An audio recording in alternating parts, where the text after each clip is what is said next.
This is the second episode of AI on the ground.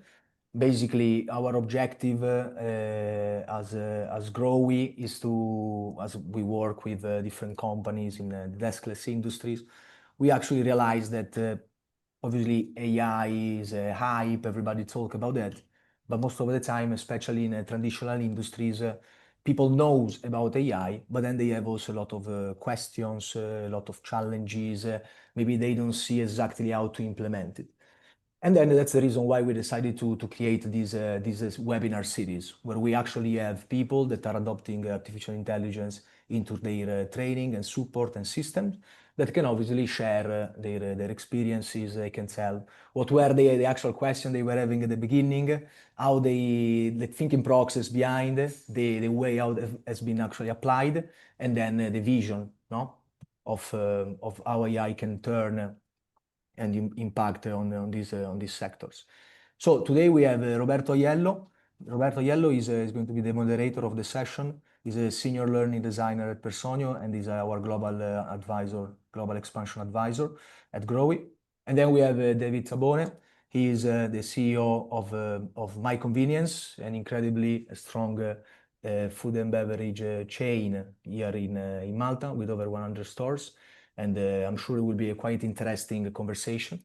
So again, as Roberto was saying, if during the conversation there are other questions, question mark coming out to your mind, feel free again to type it on the chat. It will be a very casual, very informal conversation. This is more for us to share about what we are working on and the different experiences from different point of view and perceptions. So I leave the word to Roberto.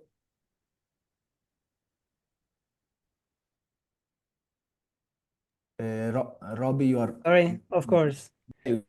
First mistake, yeah. Hi, everyone. Great to see you here. So today, as Ale mentioned, today we'll talk about how AI can support retail teams in training and day-to-day operations. And we'll keep it conversational, real examples, real challenges, and you will have a time at the end for questions, but also feel free to write them in the chat if you have any questions during our webinar. I guess the only person who hasn't spoken so far is David, and maybe we can let him introduce himself really like 10 seconds, and then we can dive in. David. Thank you for that, Roberto and Alessandro. Hello, everyone. Great to be invited here. Quite honored to be invited here. So I just have a chat about our experience so far within the AI world and more specifically with sort of training. I'm David Tabone. I'm the CEO of the Convenience Shop Group in Malta, which is a publicly listed company. We have over 100 stores around the island, and our aim is to be 150 within the next 2 years. We employ over 1,000 people, and yeah, this is one of the reasons why, you know, the scale of our organization is why we needed to find and invest in technology. Great, thank you, David. And this is a good hook to start the conversation.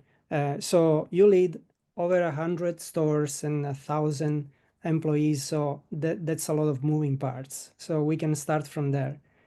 Yeah. Before considering AI, what were the main challenges your teams faced around onboarding, training? I think, you know, the challenges that probably everyone is used to, you know, so I mean, because that's how the challenges we've faced all our life, which is basically mainly around standardization. You know, how do we communicate everything in a standard manner to all our staff? And how do we get engagement from our staff? How do we make sure that, you know, the training that we provided was actually, you know, understood, well received? I mean, there's a lot of barriers, you know, some which are more topical these days, is the language.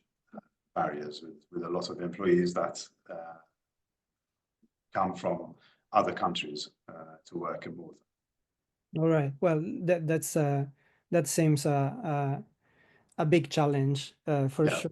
I have some expertise with localization, and yeah, languages is certainly, especially when we're talking about big organizations and a lot of manpower is it can be a challenge. Yeah, and I mean, we try to divide, even though we're a small little rock in the middle of the Mediterranean, we still divide our rock in different territories, you know, and that. And so, you know, ensuring like consistency of messaging was, you know, as we scaled up, was proving to get more and more difficult.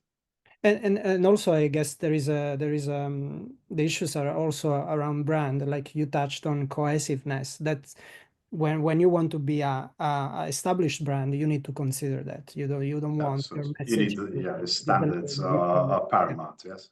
Got it. And how were you dealing with those challenges back then, like without AI normally? What worked and what didn't? What with our HR department and training personnel being extremely actively involved, you know, with face-to-face training sessions, on-the-job training sessions, you know, both in one way to explain who we are, what we are, what company they're joining. And also then you have to, like always, yes, because of standardization, get involved in the nitty-gritty of the exact details. Yeah. You know, what does one say when a customer walks in?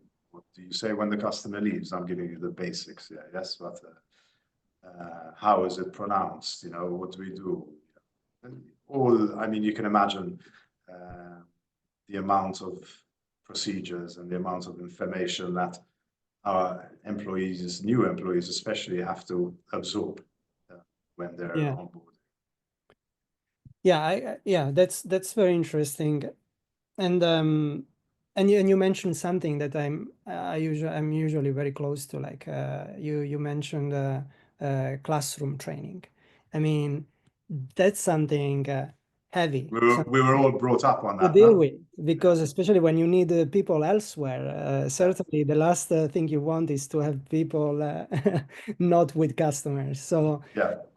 so what at what point did you realize a different approach was needed? Like, was there a specific moment or a trend that made you say, let me tell you, I mean, I joined this company on the 1st of January this year. Yes. So obviously,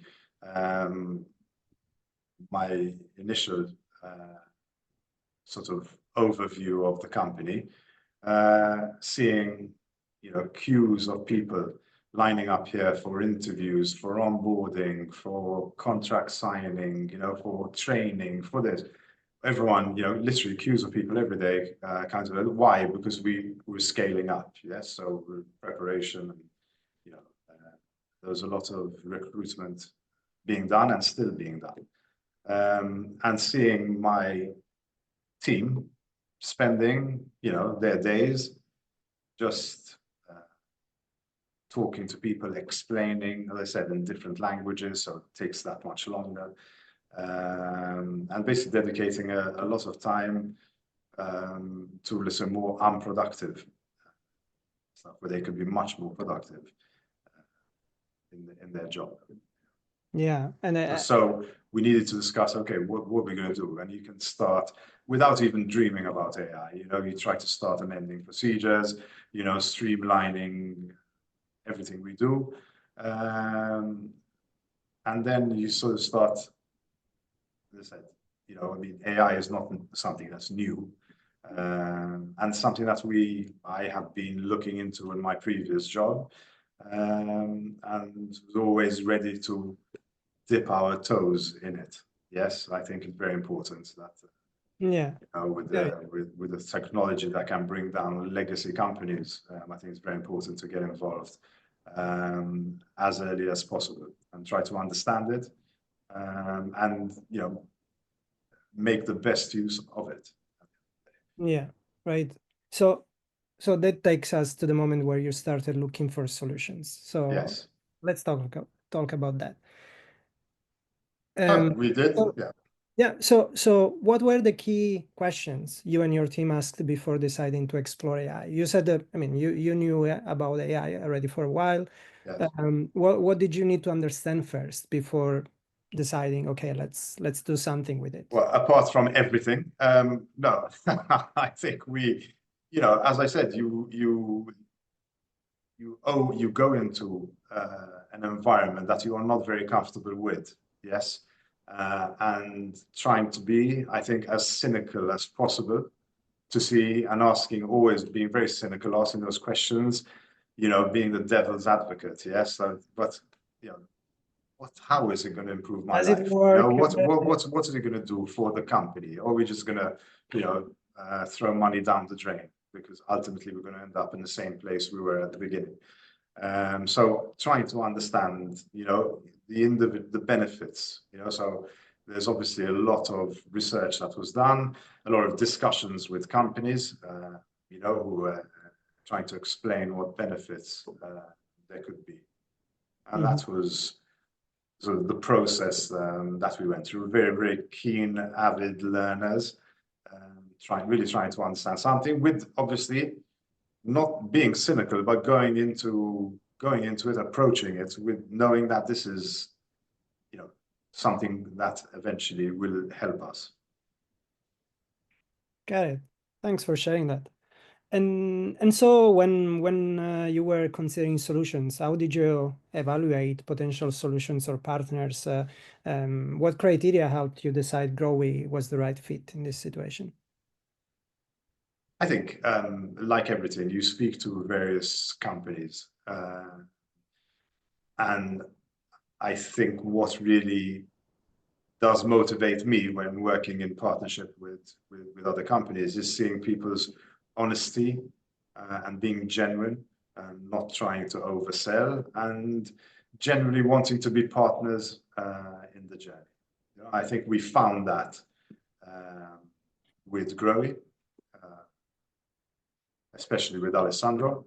And I think we've never looked back, in all honesty. I think Alessandro can tell you, I challenge him every week and hassle his life every week, because I think the reaction and the feedback that you get is positive, because we both want the same thing. Yes, we want this thing to be the best tool for our organization, for our people. Got it. Yeah, Alessandro, you wanna add something here? Yeah, it's Have I embarrassed you enough, Alessandro? No, not yet. Not yet. Okay. You can do better. We'll get to that. We'll get there. But yes, no, it's true. We spent a lot of time together discussing everything from the actual operational side to how these things could be integrated. I think from the provider point of view, it's really important to really be truth seeker. No, you're looking for truth, looking for really understanding how you can implement what you're working on, what you're providing, rather than just try to hard sell stuff. Because then, as you were saying, David, at the end of the day, we both want the same thing.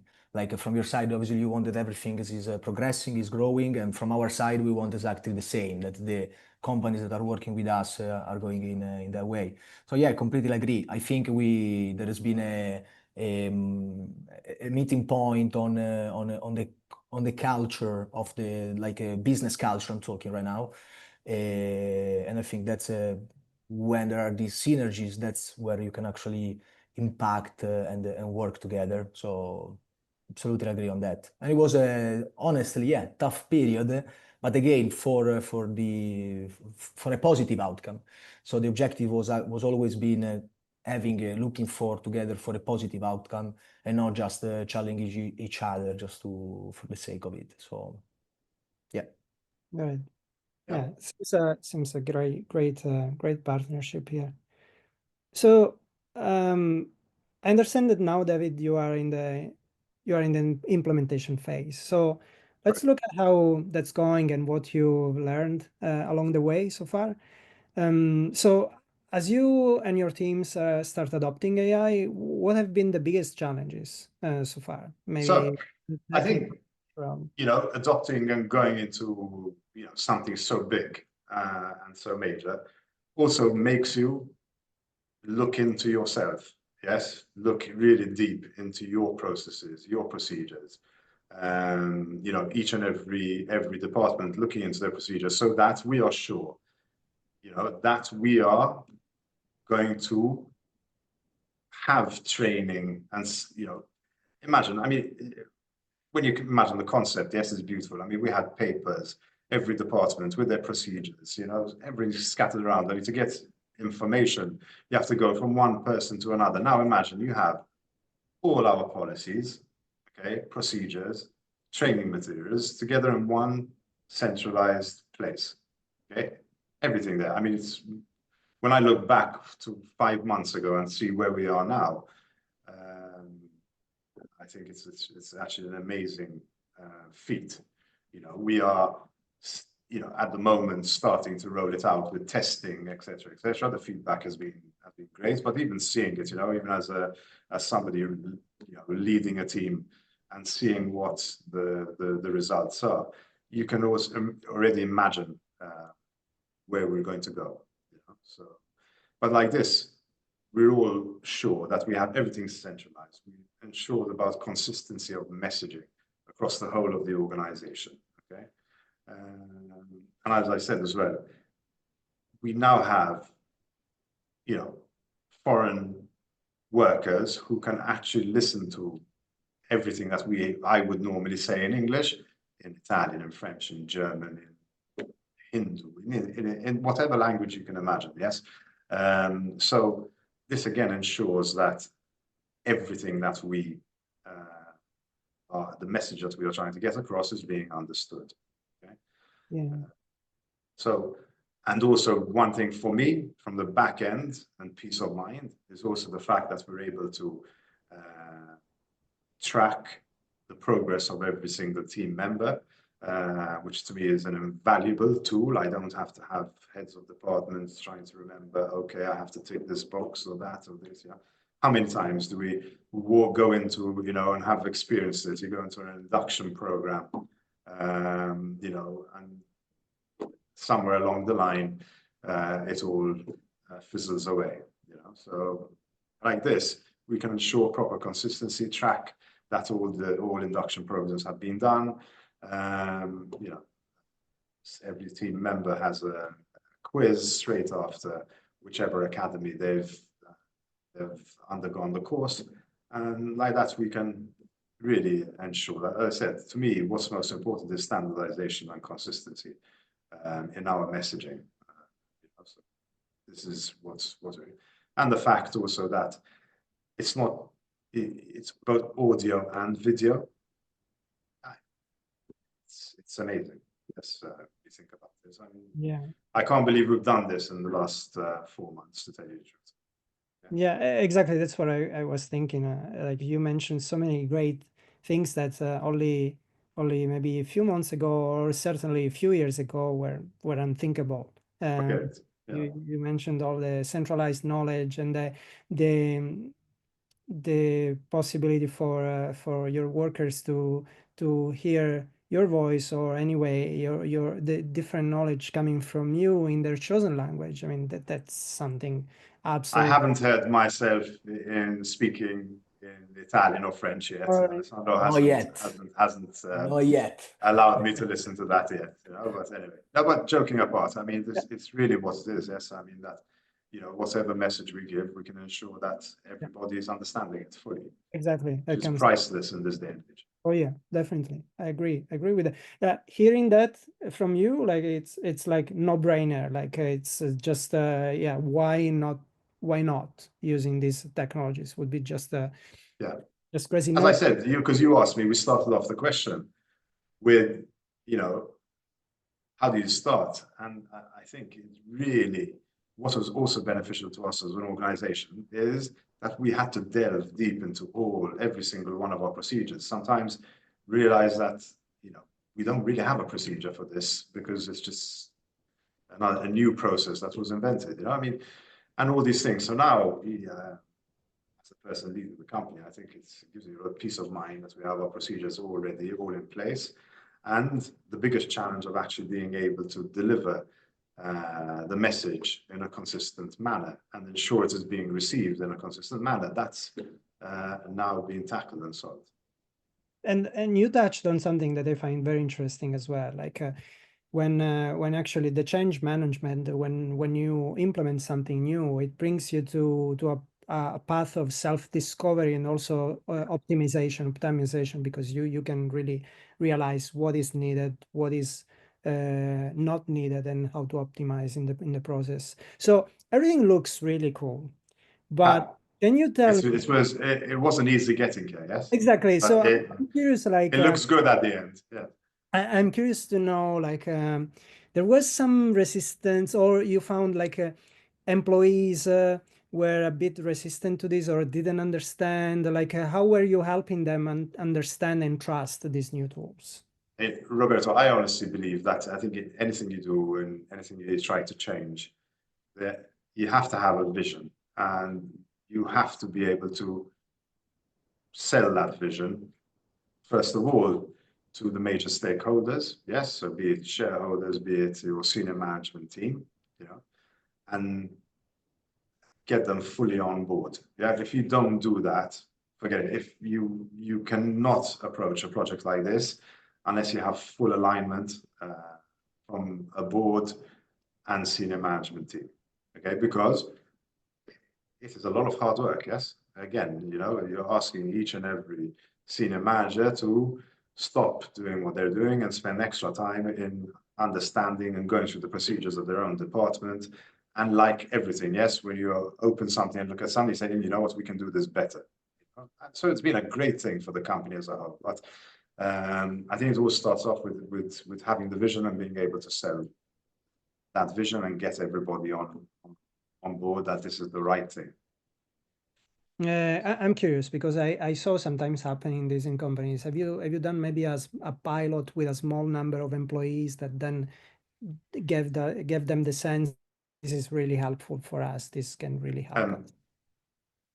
First, you need to sell the vision. Yes, and then the pilot came later. Yes, but yes, obviously we did a pilot with a small group of employees to also then get their feedback. Yes, but I think the most important thing is just making sure that everyone really believes in something, and when you believe in something, you work at it and try to make sure that it happens in the best way possible. Certainly. So when you look ahead, how will you know this project has been successful? You mentioned so many great things, but maybe you have some indicators or something that will tell you that AI is making a difference for you. I dream, yes, about things, but I imagine a fully engaged workforce, yes, where even using the app and that we've created training academies, etc., but also as a internal communication tool. Okay, so where everybody's in their groups, in their territories, and communicating with each other. Press a button these days, phone, message, and that all your group has listened to the message. Also, imagining a time where we would have an employee, let's just call the basic calling in sick. Yes, would wake up in the morning, open their app, very, very sorry guys, I'm sick and I won't be able to make it into work today. And have the app, the agent within the app, immediately contact and organize a replacement, okay, whilst contacting, management, payroll, etc., and sorting everything out. I mean, instead of imagine the amount of phone calls and the amount of communication that is done, just for this simple task, yes, and with 1,000 people, unfortunately, we do get a certain amount of sick leave days, so imagine even something so basic. I just dream about these things, that basically this app will become both our communication tool and also a tool that will allow us, even as a management team, to have more time being productive rather than dealing with, reactive stuff. I'm sure that sounds like something that is gonna make the difference, like a streamlined. Huge, yeah. Huge.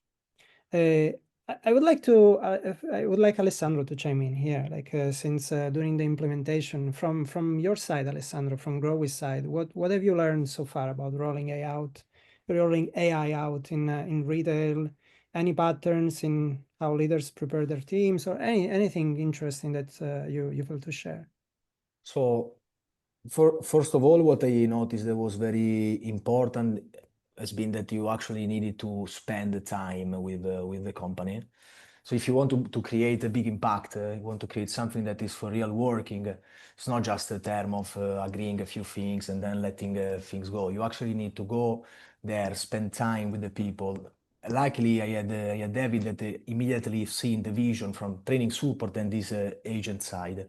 So it's been helping me a lot on connecting with all the employees, all the senior management team, explaining the concept of what we are creating, the behaviors that we want to implement, to integrate in the company. So the first thing for me, and I realize is that first pattern is when you have someone that is really dedicated to that, he will invest time with you to create that sort of impact. So that's the first thing. Second thing is actually the architecture of all these training programs, the architecture of the AI assistants, how do you actually create programs, learning path that follow up with each other, how you create the experience that is smooth between different departments.